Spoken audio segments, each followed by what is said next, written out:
It was once presupposed to be just any other speck inside the sky, a faint traveler wandering through the extensive emptiness between stars, catalogued as it pierced the obstacles of our solar system. 3 Atlas, named by the identical gadget that had recognized countless items before. It did not, at first, raise any alarms. However, the more we looked, the less it made sense. It moved too fast. It glowed too brightly. And worst of all, it refused to behave like anything we've ever seen before.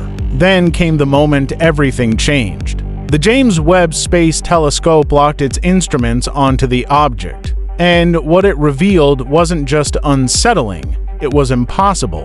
The data suggested that 3I Atlas is not a comet, not in composition, not in structure, and certainly not in intent. Because what it is doing now shouldn't be happening, and what it's headed toward may not be random. It may be us. If you want to follow more updates on this, join the channel for the latest analyses and photos. When 3I Atlas was first discovered in early July, astronomers noticed it had a hyperbolic orbit, a classic sign that it wasn't local to our solar system. That alone was exciting. Objects like Oumuamua and Borisov had captured the world's imagination in the past, entering and exiting our solar system with barely any time to study them. But 3I Atlas was different. It wasn't merely cutting across space, it was descending into our system, and its path was shockingly aligned with the ecliptic plane, the very flat disk where the planets orbit the sun. That detail caused immediate suspicion among scientists. Interstellar objects shouldn't follow such an orderly course. They're meant to arrive at wild, arbitrary angles, not glide effortlessly through the very region where life on Earth was born. The odds of such an alignment by chance are vanishingly small. It's like throwing a dart across the galaxy and hitting the bull's eye on a moving target. Was this object simply lucky, or was it aiming? But that wasn't the only anomaly. As 3I Atlas approached, it began to show course corrections, tiny shifts in trajectory that defied expectations for an inert natural object. It would slow, then accelerate. Its orientation subtly changed as though it were adjusting, as if it were scanning. The scientific community braced for impact. Metaphorically speaking, no one was ready to declare it artificial, not yet. But the data whispered something uncomfortable. This object wasn't drifting blindly. It was arriving with purpose. When James Webb locked onto 3I Atlas, expectations were clear. It would behave like a comet, emit water vapor as it warmed, shed dust as it approached the sun. Instead, it did something else entirely. Webb's infrared instruments peeled back the haze of debris surrounding the object and found nothing familiar. The coma, that glowing tail, normally made of sublimated ice and dust, was composed of highly reflective metal fragments, possibly alloys. Some readings even suggested compounds that shouldn't exist outside of controlled laboratory environments. Substances forged not by nature but by engineering. More alarming still, the heat signature of 3I Atlas was uniform. It wasn't radiating in the erratic, uneven way natural bodies do.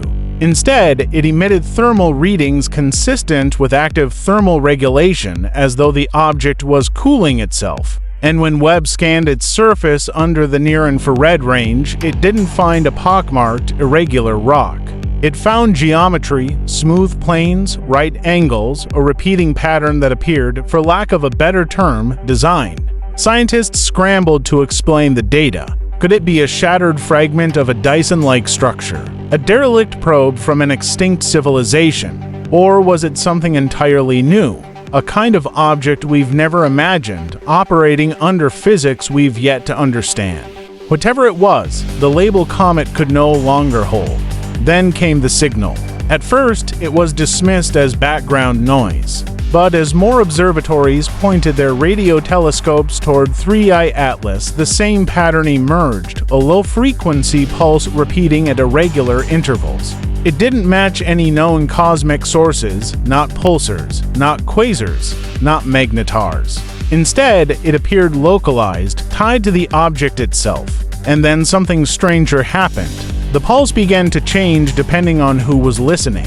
Ground stations in South America, Europe, and Asia all reported slightly different sequences, as though the object was not just emitting a signal but responding. One set of readings even matched frequencies used in deep space telemetry, the type we use to communicate with our own probes. Analysts fed the data into AI interpretation models. What came back were cryptic bursts of structured logic that hinted at syntax, form, intent.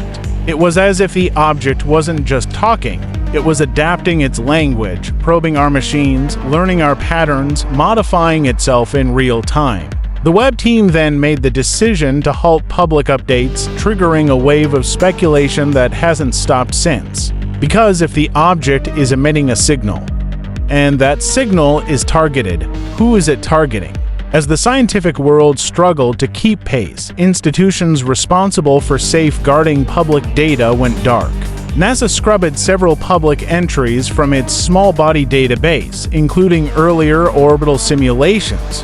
ESA issued a cryptic statement suggesting 3I Atlas posed no immediate threat, but avoided any mention of the web findings. FOIA requests filed by journalists were met with silence or heavily redacted responses. And then came the leaks. An internal NASA memo hinted that the object had been tracked longer than previously disclosed, possibly even before its official discovery. Webb may not have been the first to study it, just the first to reveal the truth.